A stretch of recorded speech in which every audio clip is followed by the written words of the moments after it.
असलम शेख आपल्यासोबत आहेत. असलम भाई, साकीनाक्यामध्ये जी घटना घडलेली आहे ही काय पहिली घटना नाही आहे. याआधी देखील दीपक सावंत जे डॉक्टर्स होते त्यांचा देखील असाच मॅनहोलमध्ये पडून मृत्यू झालेला होता. काल परवा जर आपण पाहिलं तर वृक्षचं एक मोठी फांदी झाडावर जी स्कूल बसवर पडली, तिथे देखील एका विद्यार्थ्याचा मृत्यू झाला. काय नेमकं चाललंय महापालिकेत? मागच्या वर्षी हेच झालेलं. हायकोर्टाने आयुक्तांना बोलून घेतला होता की मुंबईमध्ये जेवढे मॅनहोल्स आणि खड्ड्याचे ढक्कन लावून घ्या. तुम्हाला माहीत असेल पहिल्याच दिवशी ज्या टायमाला महापौर मॅडम दौरा करत होते त्यांचा अधिकारी त्यांच्यासमोर खड्ड्यात पडला, तरी सुद्धा यांची झोप जात नाही.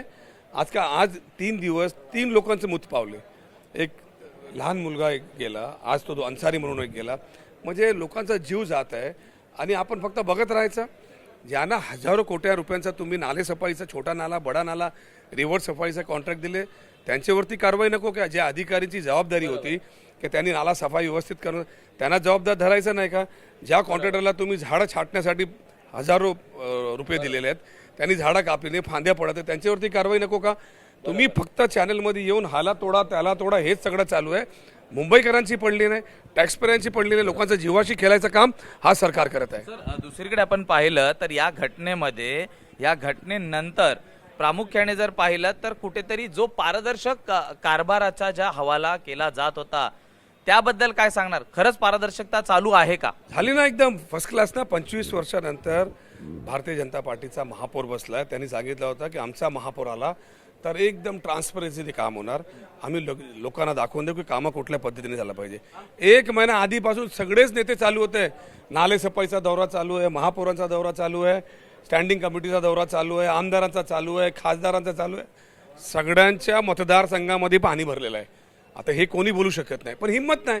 एका कॉन्ट्रॅक्टरवरती कारवाई नाही, एका अधिकारीवरती कारवाई नाही, का कुठल्या बेसिसवरती करणार? खरं तर हे दौरे झाले त्यात पण मोठ्या प्रमाणात राजकीय घडामोडी घडलेल्या, मानपानाचं नाटक झालं होतं. सत्ताधाऱ्यांमध्ये जुंपलेली आम्हाला पाहायला मिळते. महापौर वेगळा दौरा करतायत, उपमहापौर वेगळे दौरे करतायत. पैसे टॅक्सपेयरचे आणि श्रेय कोण घेणार? कुठला पक्ष श्रेय घेणार?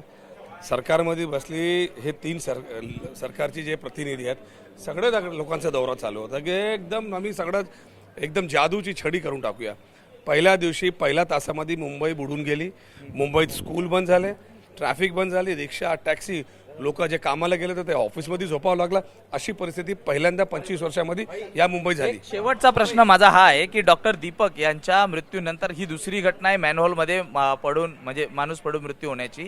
या घटनेची सखोल चौकशी व्हावी, दोषींवरती कारवाई व्हावी, या संदर्भात आपण सभागृहात काय प्रश्न उपस्थित करा? तर ज्या पद्धतीने भारतीय जनता पार्टीने सांगितलं होता त्या कंत्राटदार, त्या विभागाचा ज्याची जबाबदारी होती ढक्कन लावून घ्यायचं, ज्याची जो कॉन्ट्रॅक्टर होता त्याची जबाबदारी होती, त्याच्यावरती कारवाई झाली. अधिकाऱ्यांवरती कारवाई झाली पाहिजे आणि ज्यांच्यामुळे यांचा जीव गेलाय, ज्याचा जीव गेला त्याच्या घराला मदत झाली पाहिजे.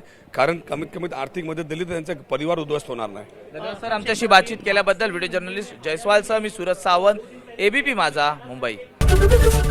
एबीपी माझा, उघडा डोळे बघा नीट.